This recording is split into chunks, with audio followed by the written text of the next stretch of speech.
That's right, we're finally back, and this time focusing on the powerhouse vehicles of Gran Turismo. Compact cars, famously known for having less horsepower than an actual horse. This playthrough will be limited solely to cars eligible to participate in the Compact Car Cup. How small does that mean these cars have to be? Well, to give you an idea, this is a Toyota Terreno, and this a Honda Civic. Both of these cars are too large to be eligible. We need to go smaller.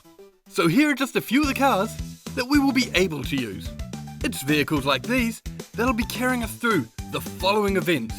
First, the beginner series. With races so basic, it's natural to begin here with these cheaper cars. But it's once we hit the professional series where these races are gonna take a sharp turn into stress-inducing nightmares. We're also going to be attempting this challenge with the randomizer mod activated. With that, let's get started.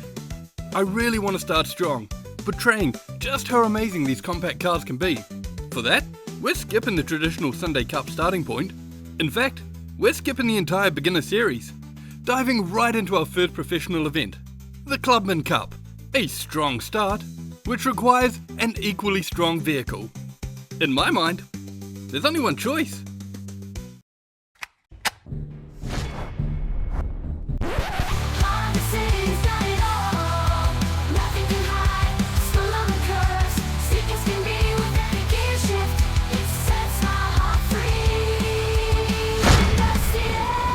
Was there any other option? And with the extra credits we receive from selling a B-licensed prize car, we're able to afford a few basic upgrades to increase the performance of our city. Clubman Cup, prepare to be conquered.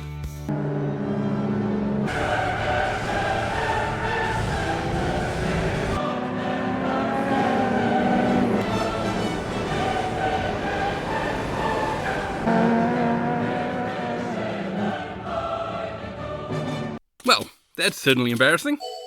To top it off, we're short on cash for upgrades. But, with the right grid, I do believe this race should be possible. Hold on. We're going again. Come on, City. The odds may be stacked against us. You know, due to our slow launch capability and general all-round lack of power. So sure, it may fail to inspire much confidence. But if our previous attempt has taught us one thing, it's that the corners will either make or break this race. We're just going to have to get the most usage out of them that we possibly can.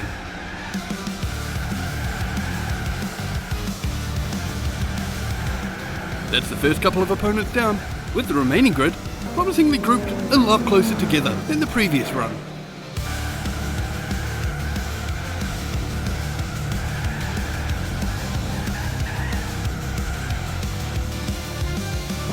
Final corner of the lap, the AI appears to perform quite poorly, allowing us to regain any lost ground, even providing an opening for us to move up into a third place position, and the perfect distance back to outbrake second into the next corner, setting us off in search of the Integra leading the race with just under 2 laps remaining.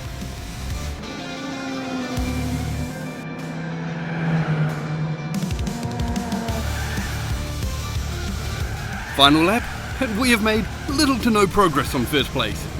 Starting to panic a little, but at that moment, the Integra runs wide. This is our shot. We floor it out of the tunnel, squeezing into first place through the small inside gap. Yeah! Honda City!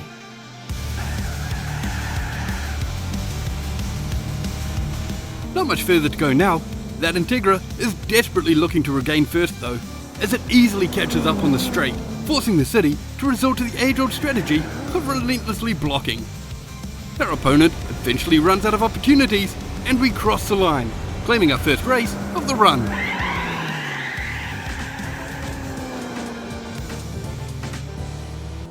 Now, you may want to be congratulating the city at this point, but you should probably hold off on that.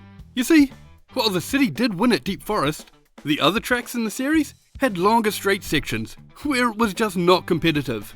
This forced us to use our hard-earned prize money to upgrade the car, leaving us with little disposable income by the completion of the Clubman Cup. It's for that reason I am not impressed. I don't want to hear it, Honda City. You brought this on yourself. Ooh, what a cute, cheap little car. It may not appear very powerful, but with the addition of a Stage 2 turbo,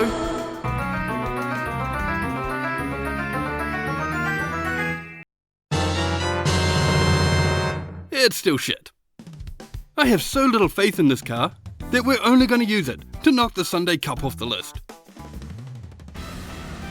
BE1 may be a terrible car, but luckily for us, so are all the other opponents competing in the Sunday Cup. Because of this, we are able to weave our way through the competition as we make our way towards first place.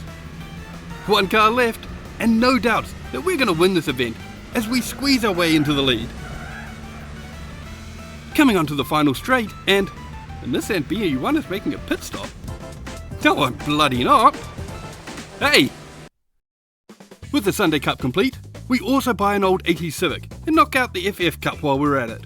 The best prize car we managed to win from these events is an NSX with a resale value of about $18,000. Since our next professional event is the Tuning Car Cup, we're going to need a fully tuned car on expensive racing tyres. So we better make sure that we're flush with that NSX prize car money. Time to win a few more of them. More NSXs! That should be enough to give us a fighting chance. The only question that remains is, what car should we fully tune for victory?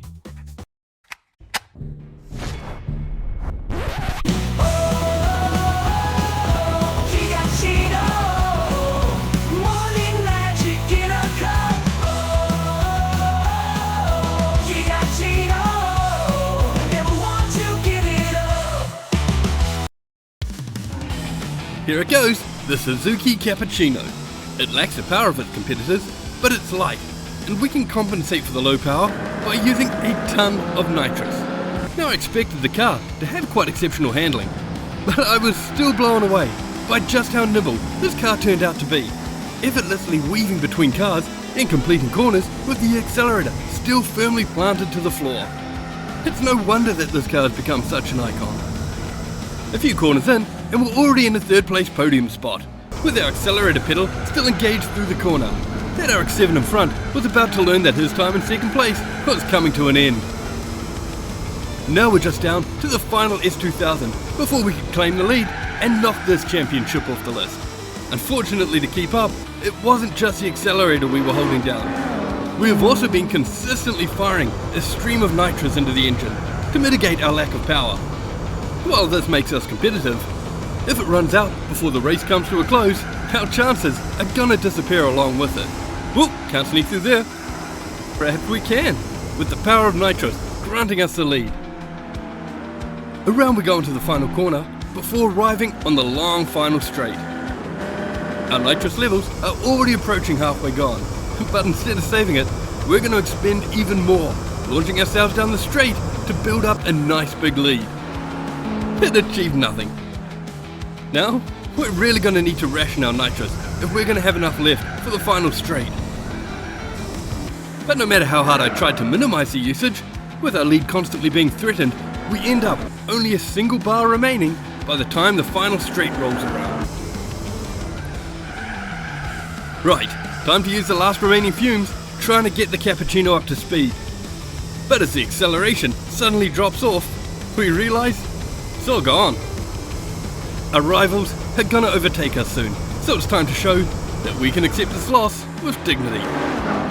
Nah, I went in a different direction, throwing respectful racing right out the window. And we win.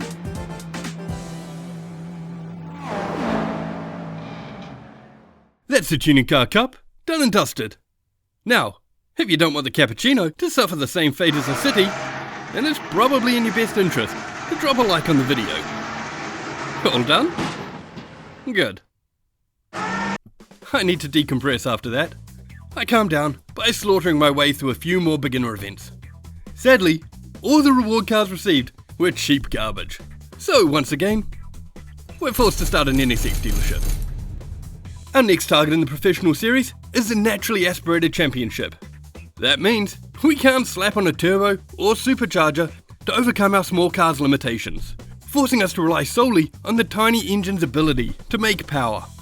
Still, although we haven't sold enough NSXs to fully upgrade our new vehicle, I honestly don't think that's gonna matter. You may not have the same love for this car that I do, but trust me, you're about to.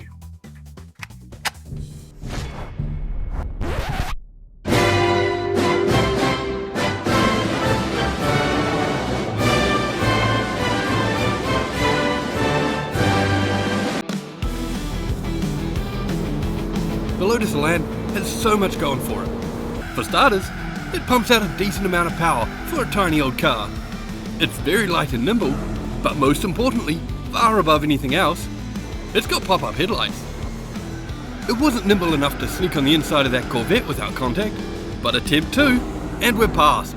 Continuing to push forward, closing in to take the next opponent coming out of the hairpin.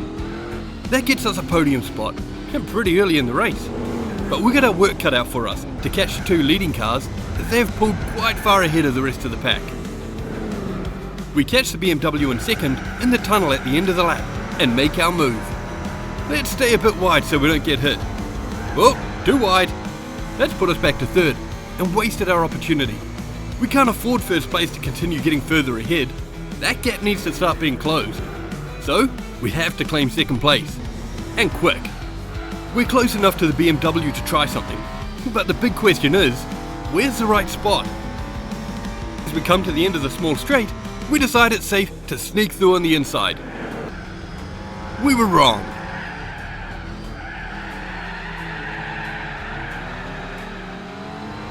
That's it, Beamer. I'm so done with you.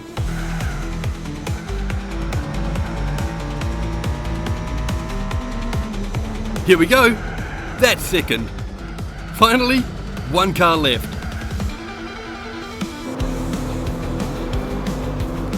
Final lap, and the lead car is still miles ahead.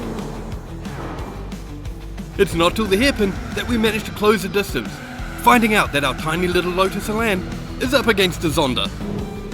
There's not much track remaining for us to claim that final position, so let's see what we can do to steal first, right up from underneath them. Come on, show us an opening. Flooring it out of the corner to try out power a Zonda was never gonna work. What we're really waiting for is the ability to be on the outside, going into this tunnel. Are you ready? Watch this.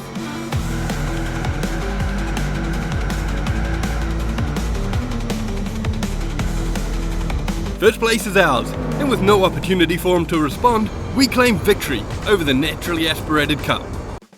Okay, so we're making progress here. Time to knock off another beginner event, and then start saving for our next vehicle. And we are ready to take part in the Professional Series Turbo Cup. Hopefully, I didn't bring a car that would be unable to keep pace. Hold on, it's a ride. Go in circles when we slide. Stop over, steer to the other side. The MR2 be my demise. A heavily upgraded Mark I MR2 with some serious weight reduction. Yeah, this race should be a walk in the park. However, not 10 seconds into the race, and it's dawned on me that things are starting to go sideways. I'm down in last place. Our opponents are filling up less and less pixels on the screen, and with each second that passes, the situation's getting worse. But what's that? Off in the distance, one of the few tighter corners of the track. These few turns are the only chance we're going to have to improve our position. And improve our position it does, as we're now in striking distance of 5th place, patiently waiting as we cross the bridge before shooting around the outside on the next corner and setting our sights on 4th.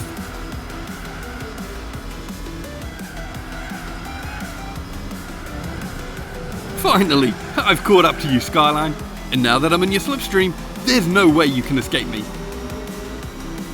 Oh, what do you know? I guess you can. Shit.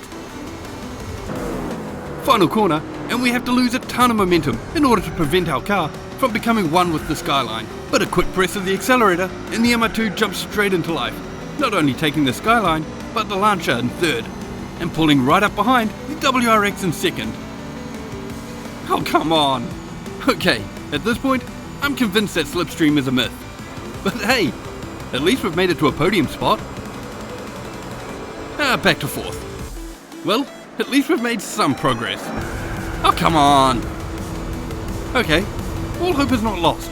We're closer to our opponents than we were the previous lap, which means we are taking those lost positions at a much earlier point in the lap. Before you know it, we're back to facing down the WRX duo.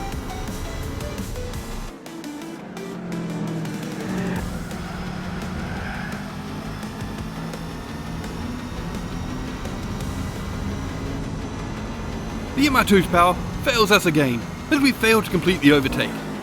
But sending it into the final corner acquires us the silver medal with just that lead WRX to go. He's even further ahead this lap, and we all know what's about to happen. Yep, that WRX is gone. We're going to need a miracle to close the gap now.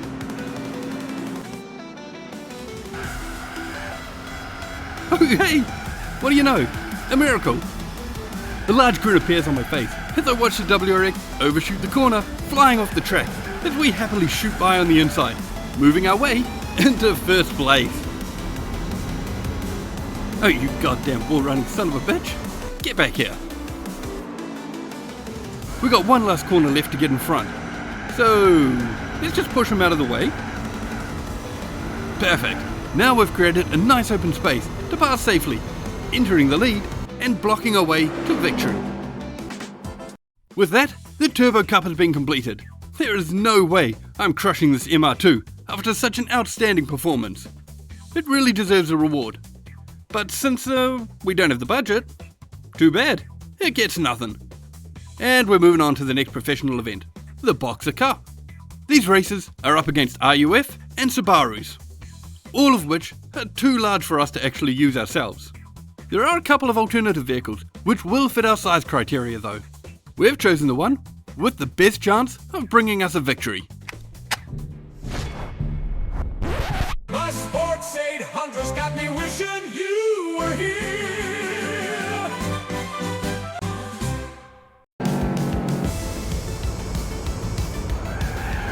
Like most other cars in the run, the Sports 800 lacks significant power, leading us off to a less than confident start as we remain well behind the other cars. But as we're learning by now, with these type of cars, the races are going to be won in the corners. And this little rocket of a car appears to hold to the track like super glue.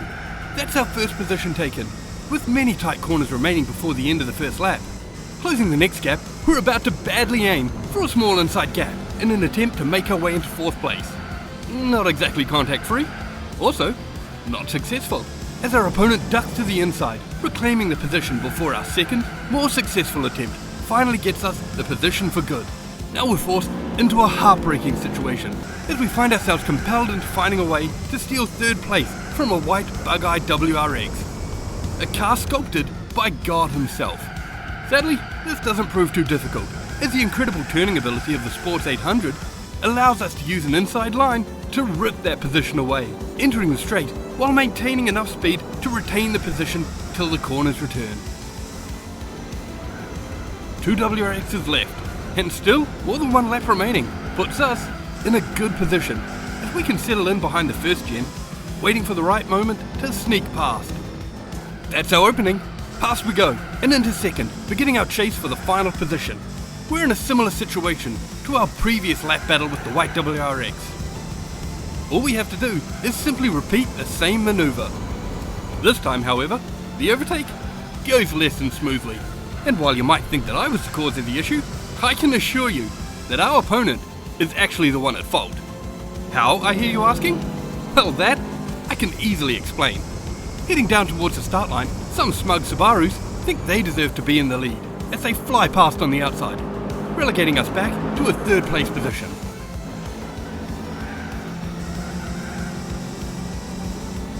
Clearly, they don't understand the power of the Sports 800, and one of them pays the price for their overconfidence as they carry too much speed into a corner, flying off the track as we easily outturn them on the inside, reclaiming the position that we so rightly deserve. Even with our opponents breathing down our neck, we're in the lead, and the rest of the lap is mainly made up of corners, so we're not worried at all. Try as they may, we easily retain the lead, right up to the end of the lap, where we claim yet another victory. Moving on, the next event on our list is the Historic Car Cup. Now, there are a couple of tough cars that can appear in this championship.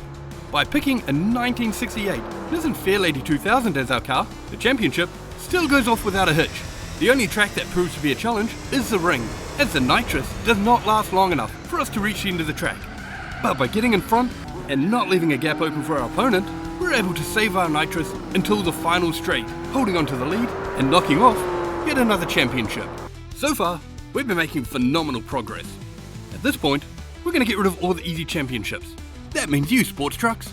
And although we usually couldn't find a truck to fit our criteria in the randomizer mod, that list of available vehicles has been extended.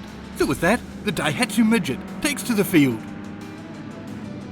Easy victory there, so we head back to the professional events, entering into the Economy Car Cup. Clearly, we could win this one in anything. Anything.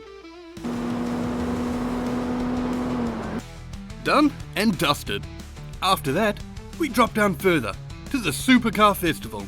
Now, while I would have preferred to select some niche underused car to complete this championship, the horsepower restrictions kinda limited my options, and therefore made this race a walk in the park. With that championship completed, we were finally onto the final Gran Turismo championship. The thing about it is, there are a number of race cars that take part in this championship that also fit in the Economy Car Cup class. So could this championship be won? Clearly. But still, I decided to go in one other direction. I'm bringing back my favourite little car of the run to see if it's capable of getting at least 1 point before the championship ends. Place your bets, folks. We're going for it. Race 1, Tokyo, grid start, and honestly, it doesn't go that badly, leaving us in 5th place by the end of the start straight. But despite our best efforts, eventually we fall back to last, and it only gets worse from there, as we're continually lapped by the other cars.